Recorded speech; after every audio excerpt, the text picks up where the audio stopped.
कहते हैं किसान जो है देश का अन्नदाता होता है और यहाँ पर जो है हम अशोकनगर ज़िले में खड़े हुए हैं। कुछ 4 दिन पहले यहाँ पर एक ओलावृष्टि हुई जिससे किसानों की जो है काफ़ी फसलों में भारी नुकसान हुआ है।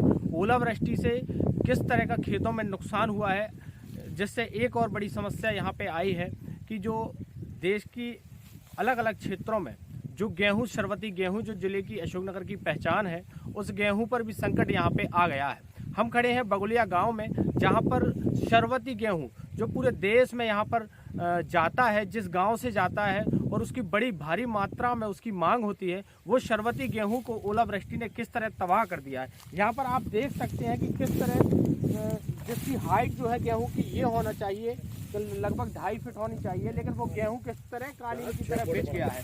कहीं आप देख सकते हैं कि ओलों की जो मार यहाँ पर पड़ी हुई है उससे गेहूं की जो बाली थी वो बाली नीचे गिर गई है और किस तरह पूरी खेत में जो है डंठल पड़े हुए हैं। ऐसा लग रहा है मानो इसकी कटाई हो चुकी है या फिर कोई कालीन खेत में बिछा हुआ हो। ये वही गेहूं है, शरबती गेहूं है, जिसकी मांग पूरे देश में होती है। हमारे साथ बहुत सारे किसान हैं जिनसे हम बात करेंगे कि किस तरह यहाँ पे उनका नुकसान हुआ है। प्रशासन सर्वे के लिए आ रहा है, कितना उनका नुकसान हुआ है, यहाँ पे हम बात करेंगे कि यहाँ पे कितना नुकसान हुआ है। ये गेहूँ जो है, शरबती गेहूँ जो होता है, ये कहाँ कहाँ जाता है, इसकी क्या पहचान है देश में? यहाँ पर बगुलिया ग्राम में जो क्या शरबती गेहूँ बहुत अच्छी क्वालिटी से यहाँ पे बनती है, जो कि देश के सभी जगह जाता है। बॉम्बे में भी आप देखेंगे तो मंडियों में बगुलिया या सियोरी शरबती या अशोकनगर का शरबती वहाँ नाम आपको मिलेगा। इसकी बहुत अच्छी एक क्या सुनहरा और एक मोटा दाना होता है इसका, जिसकी एक खासियत रहती है। तो इसके बहुत ऊँचे दाम वहाँ पर रहते हैं, प्रति किलो के हिसाब से ये बिकता है। लेकिन इस बार शरबती की चमक ख़त्म हो चुकी है और देश के धनाढ्य लोगों को इस बार शरबती इस एरिए से तो खाने को नहीं मिलेगा, क्योंकि यहाँ के किसानों की ये हालत है, उनको ही दूसरी जगह से गेहूँ लेना पड़ेगा।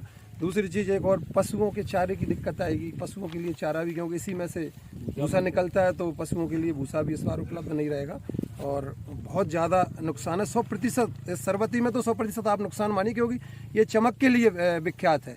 तो उसका चमक क्या, जब दाना ही नहीं बचा तो चमक कहाँ से रहेगी। देखिए किस तरह ओलों ने जो है चमक ख़त्म कर दी है शरबती गेहूं की। शरबती गेहूं जो है यहाँ से पूरे देश में जाता है, उसकी एक अलग पहचान होती है। तो ये यहाँ पे बहुत ज़्यादा इसका नुकसान हुआ है, तो क्या मतलब स्थिति यहाँ पे बनने वाली है? प्रशासन मतलब क्या राहत किसानों को दी है? अभी प्रशासन ने तो सिर्फ सर्वे किए हुए हैं और सर्वे करने के बाद कल पता चला था, केंद्रीय मंत्री जी ज्योतिरादित्य सिंधिया जी आए हुए थे यहाँ पर और सीएम साहब भी आए हुए थे, कुछ प्रमाण पत्र दिए हैं। बच उनमें ऐसा कुछ भी नहीं है कि कितना अमाउंट दे रहे हैं। कुछ राहत राशि की घोषणा की हो जिले के लिए, 109 गांव हैं, भाई इतने गांव को इतना पैसा देंगे, इतने रुपए बीघा देंगे, तो ऐसा कोई भी हमें ना आश्वासन मिला है, ना कोई अभी तक कुछ पैसा मिला है किसानों के लिए। अभी समस्या ये है कि आगे आप खेती कैसे करेंगे, आगे बच्चों की फीस कैसे भरेंगे, ट्रैक्टर की किस्तें कैसे करेंगे। और दूसरा चीज़, बिजली विभाग वाले बिल के लिए किसानों को परेशान कर रहे हैं और जो किसान क्रेडिट कार्ड का ब्याज भरना है वो लगातार फ़ोन लगा रहे हैं, घरों पे आ रहे हैं, दबस दे रहे हैं। तो किसान टोटल ख़त्म हो चुका है। अब जो भी है इंतज़ार कर रहे हैं और इसके बाद यदि नहीं होता है तो फिर हम लोग आने वाले चुनाव में कुछ निर्णय लेंगे। हमारे साथ बुजुर्ग किसान हैं।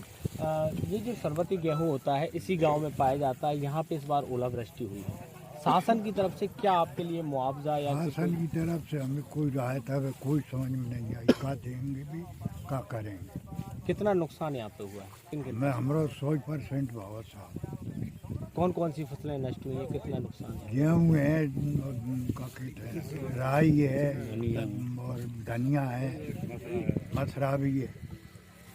बहुत नुकसान हुआ है। यहाँ पे एक और किसान हमारे साथ हैं। कल मुख्यमंत्री जी यहाँ पे आए थे, केंद्रीय मंत्री यहाँ पे थे, पूरा प्रशासन जो है घूम रहा था। कह रहे हैं कि हम जो है किसानों की भरपाई करेंगे। 48 घंटे में जो है उन्होंने पूरे क्षेत्र में जो है लोगों के खातों में पैसे डाल दिए। क्या आपके खाते में पैसे हैं? एक पैसा भी नहीं आओ इस गांव के किसी किसान के खाते में। और मुश्किल से 4-6 किसान थे जहाँ पे सिंधिया जी का बोला उनको चेक दें, बाकी किसानों को कुछ नहीं मिला। यूपी में योगी जी ने 24 घंटा में किसानों के खातों में पैसे पहुंचा दिए और यहाँ की सरकार जो जांच करवाएगी ऐसे ही उलझात रहेगी, टाइम लगा देगी और इसके बाद कहेंगे साहब आचार संहिता लग गई, चुनाव आ रहे हैं। तो यहाँ से कुछ देवो ही नहीं चाह रहे। अगर देवो चाहते तो कोई ठोस कदम उठाते, किसानों के बीच में जाके कुछ मुआवजा की घोषणा करते। ऐसा कुछ नहीं कर रहे। ये जो है ना सिर्फ उलझाएंगे और बाद में पटवारी जो कह देते हैं आदमी कि हम क्या करना था, ऊपर से दबाव आ गया कि आप नुकसान लिखने नहीं है तो हमने इसलिए रिपोर्ट सही नहीं दी। ऐसा ही होता रहा है हमेशा यहाँ पे। इस जिले में तो कम से कम हमारी तो 70 साल की उम्र हो गई, हम तो यही देखता रहे आज तक, ना मुआवजा मिलता ना बीमा मिलता, प्रीमियम कटता ही कटता है सबका। नेतन से कहते कोई ना सुनवाई होती ना कोई मदद कर पाए। चाहे मध्य प्रदेश में गेहूं के मामले में एमपी को बहुत ज़्यादा जो है अवार्ड मिल चुके हैं, लेकिन यहाँ पर फसलों को जो नुकसान हुआ है उन किसानों तक सरकार ने अभी तक क्या उनके लिए कदम उठाए हैं, कितनी राहत उनको दी है, हमने किसानों से आपको चर्चा करवाई। NVT से अशोक नगर से।